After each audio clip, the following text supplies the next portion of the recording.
Hello বন্ধুরা, সবাই কেমন আছো? আশা করি ভালো আছো। তো রিমার ছোট্ট মিনি ব্লগে সবাইকে স্বাগতম। আজ আমি বানাবো নিরামিষ চিংড়ি মাছের মালাইকারি।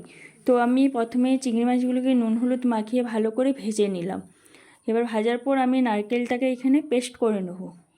নারকেলের দুধ লাগবে, তাই আমি পেস্ট করে নেবো। তো এদিকে আমার কড়াই গরম হয়ে এসছে, আমি তেল দিয়ে দিলাম, সরষের তেল। এর মধ্যে আমি কয়েকটা গোটা গরম মশলা দেবো, তাতে থাকবে এলাচ, লং, দারচিনি। তো ওইগুলো একটু ভাজা হয়ে গেলে এরপর আমি দেবো এর মধ্যে আদা বাটা। তো আদা বাটা দিয়ে ভালো করে একটু ভেজে নেবো। ভাজার পর আমি দিয়ে দিলাম কাঁচা লঙ্কা বাটা। তো একটু নেড়ে পরে আমি এর মধ্যে অ্যাড করব নুনটা পরিমাণ মতো দিতে হবে। তো আমি এখানে দিয়ে দিয়েছি। তো নুনটা দিয়ে আমি আর একটু নেড়ে চেড়ে ভেজে নেব। এরপর আমি এর মধ্যে দেবো হলুদ গুঁড়ো।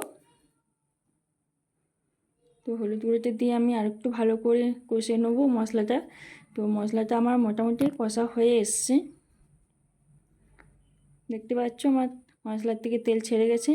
এর মধ্যে আমি দেবো বেটে রাখা পেস্ট, যেটার মধ্যে আছে কাজু, দই, সাদা সর্ষে দিয়ে আমি ভালো করে পেস্ট করে রেখেছি, সেই পেস্টটাই দিলাম।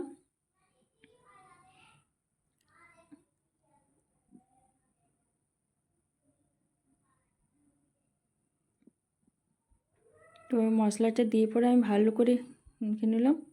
তো মশলা ধোয়া জলটাও আমি দিয়ে দিলাম এর মধ্যে একটু।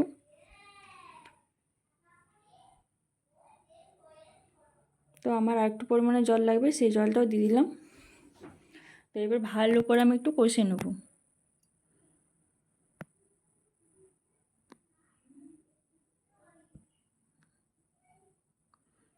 তো আমার মনে ছিল গ্রেভিটা একটু কম কম লাগছে, তাই আমি আর একটু জল দিয়ে দিলাম। তো জল দিয়ে আমি এবার ভালো করে এটাকে মশলাটাকে কষে নেবো। যতক্ষণ না মশলার থেকে তেল বেরিয়ে আসছে আমি কষে নেবো। তো আমার মোটামুটি কমপ্লিট কষা। দেখতেই পাচ্ছ কত সুন্দর কালারটা এসছে। এর মধ্যে আমি এবারে চিংড়িগুলো দিয়ে দেবো, ভাজা চিংড়িগুলো।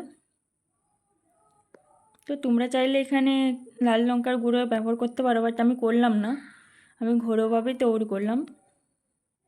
লাল লঙ্কার গুঁড়োটা দিলে একটু কালারটা আসতো, তো আমার কালারের কোনো প্রয়োজন নেই, এই কালারটাই ঠিক আছে। তো আমি এরপরে অল্প পরিমাণে গরম মশলা দিয়ে দিলাম। গরম মশলা দিয়ে ভালো করে নেড়ে দিলাম।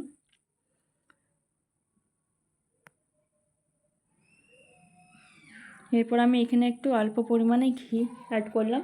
ঘি দিলে ফ্লেভারটা খুব সুন্দর আসে, কারণ যেহেতু নিরামিষ পেঁয়াজ রসুন পড়েনি, তো ঘিটাতেই ম্যানেজ করে দেবে।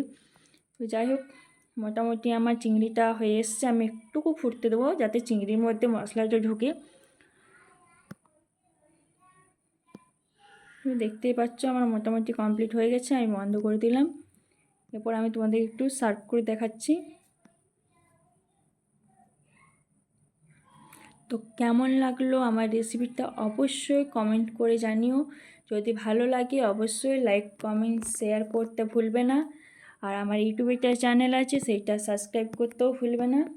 ওকে, সবাই ভালো থাকো, সুস্থ থাকো, আর আমার এইভাবেই পাশে থেকো। Tata, bye bye.